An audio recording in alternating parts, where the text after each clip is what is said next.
It is a review of dark side 1 hour 24 minutes run టైంతో కొన్ని free వెబ్సైట్స్లో తెలుగులో కూడా స్ట్రీమింగ్ అవుతుంది.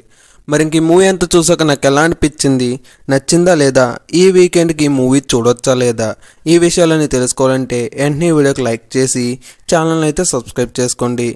ఇంక ఈ మూవీ అంతా చూసాక నాకైతే అస్సలు లాజిక్సే లేవు, మూవీకంటూ ఒక స్టోరీయే లేదు.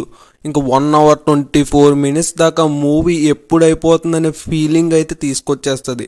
మూవీ స్టార్ట్ చేయడమే ఒక యాక్సిడెంట్తో స్టార్ట్ చేస్తారు, కానీ మూవీ అక్కడ మనం గమనిస్తే అసలు లాజిక్సే నెతకూడదని మూవీ మనకి స్టార్టింగ్లోనే చెప్పేస్తుంది. ఇంకా లాస్ట్లో ఎండింగ్ అయినా కరెక్ట్గా ఇచ్చారంటే అసలు అది కూడా లేదు. ఈ మూవీలో ఎవరికి ఇష్టం వచ్చినట్టు వాళ్ళు చేస్తూ ఉంటారు, ఏజ్తో సంబంధం ఉండదు, స్టోరీకి అసలు లింకే ఉండదు. మూవీ అయితే నాకైతే నచ్చలేదు.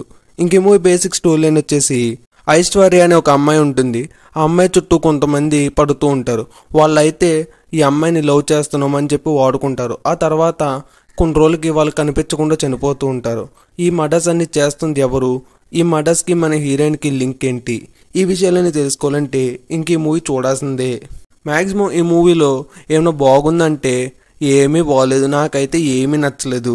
ఈ మూవీలో ఒక సీన్ ఉంటుంది, ఒక జియో సిమ్ కార్డ్ ఇస్తారు. జియో సిమ్ కార్డ్ ఇస్తే మన హీరోయిన్ మాత్రం ఏదో జియో ఫోన్ కంపెనీ రాసేసినట్టు ఫీల్ అయిపోతుంది. అసలు ఏజ్తో సంబంధం లేకుండా లాజిక్సే ఉండవు ఈ మూవీలో.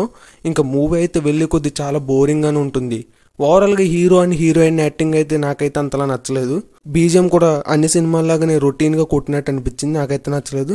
మూవీలో చాలా ఎక్స్పోజింగ్ సీన్స్, రొమాన్స్ సీన్స్ అయితే ఉంటాయి. ఫ్యామిలీతో కలిసి అయితే ఈ మూవీని అయితే మనం చూడలేం. ఓవరాల్గా ఈ మూవీ అయితే నాకైతే జస్ట్ అన్ యావరేజ్ ఫిలిం అనిపించింది. మీరు ఎవరు ఇప్పుడు ప్రజెంట్ ఏ మూవీ చూడాలో తెలియకపోతే ఈ మూవీని అయితే ట్రై చేయొచ్చు.